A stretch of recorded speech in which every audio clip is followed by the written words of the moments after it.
Hey there, Heather Boyd Wire here, and welcome to day 10, the last day of the 10-day wire earring making challenge. So today we're making little ball of wool earrings that could be transformed into a pair of earrings with knitting needles, or I have another cute idea that looks like little cherries.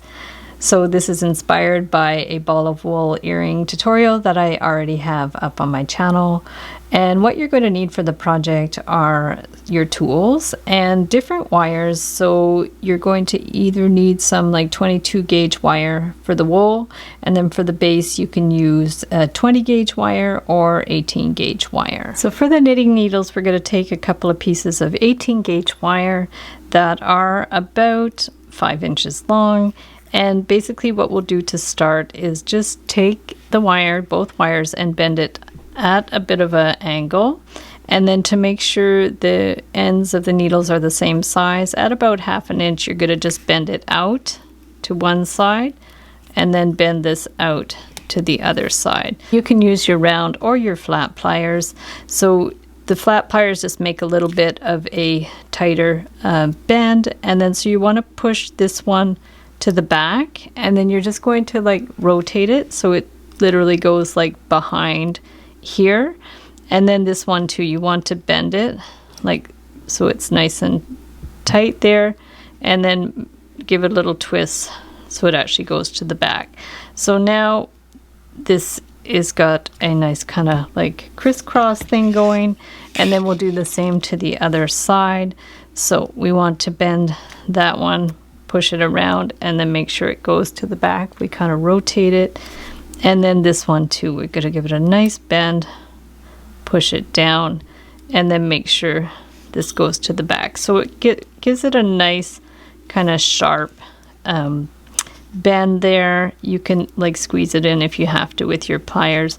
So this is sort of the starting point that you want to start them both like this, because you want the knitting needles to be the same size. So now you're going to put one against the other to make sure the same length. If you don't want to do it this way, you can always just measure it on a ruler. That's not a problem at all. So we're going to hold them together and then bend this one out here. So it's going to be around, you know, the same height on both sides. And then the same thing here. You can also measure it on your pliers to make sure that it's about the same size. If they're a little bit off, it's really not a big deal.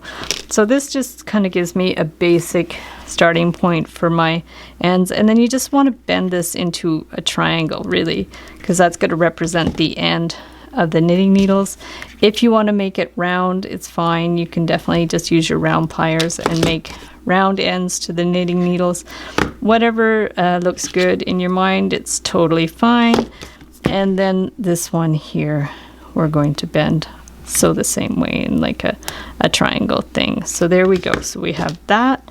We're going to clip the end, and now we have to add the wool. So we have that one ready to go, and if you need to adjust it a bit, you can.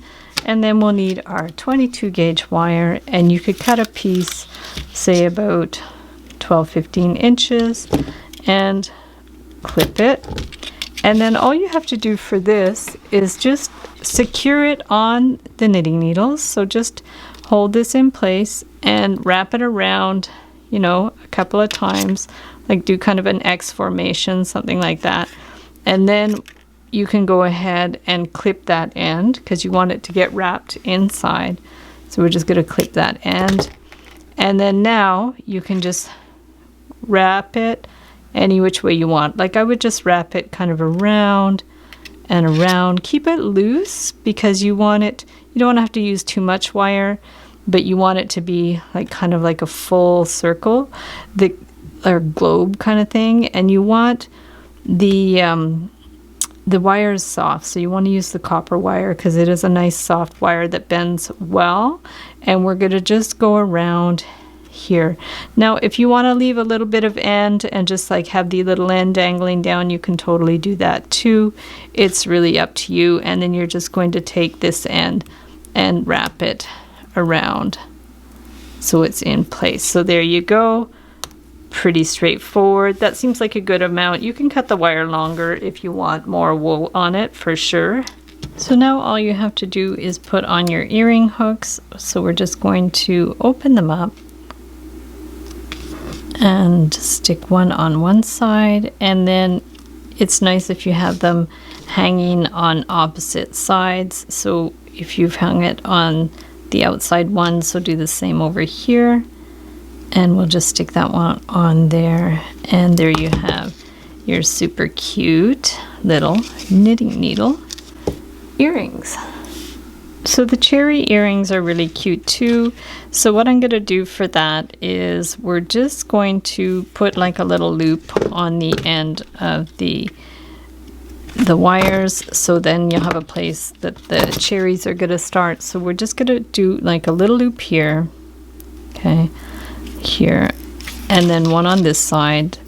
This is a thicker wire. It's about 18 gauge, so 20 gauge would probably be good for this. And just hold them together. And what you want to do is just like hold them like that, and then give it a little bit of a sort of a curve, just so it looks like the cherry stems. And then it would be nice if you could do like a little leaf here.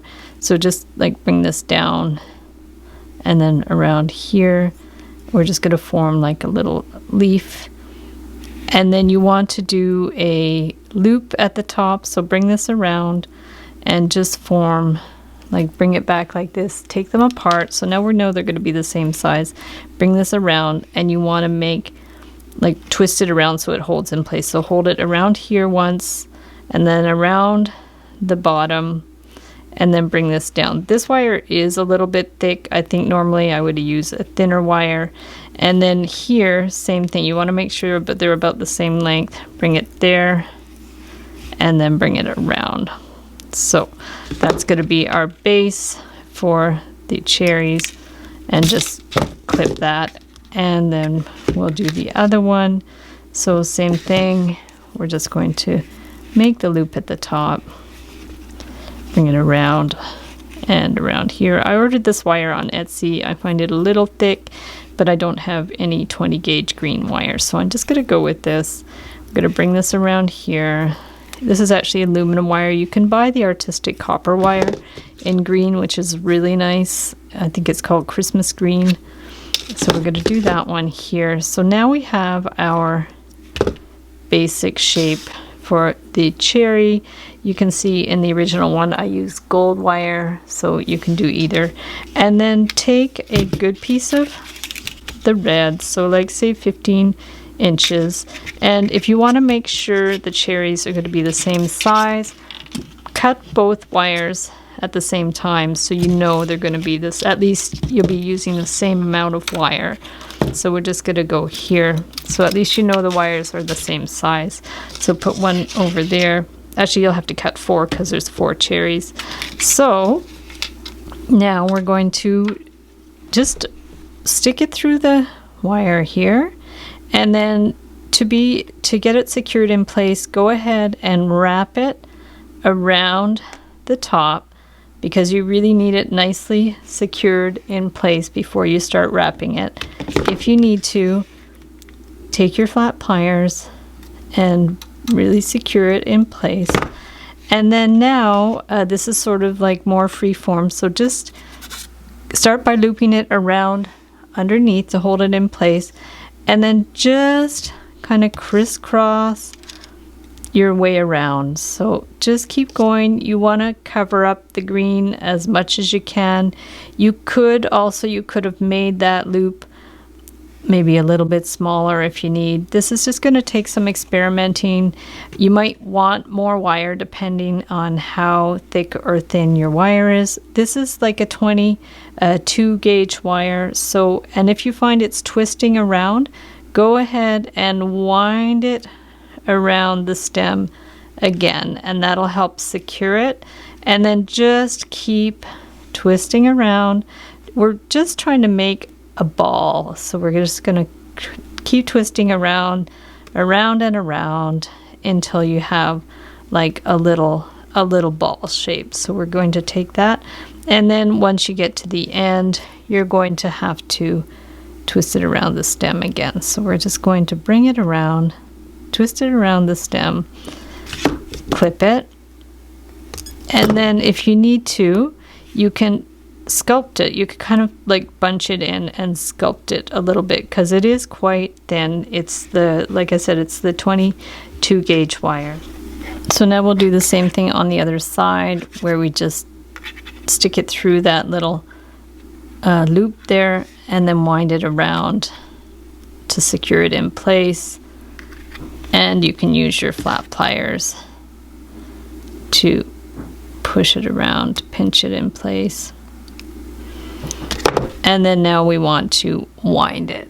So we're just going to take it around, wind it, kind of crisscross it around in a way.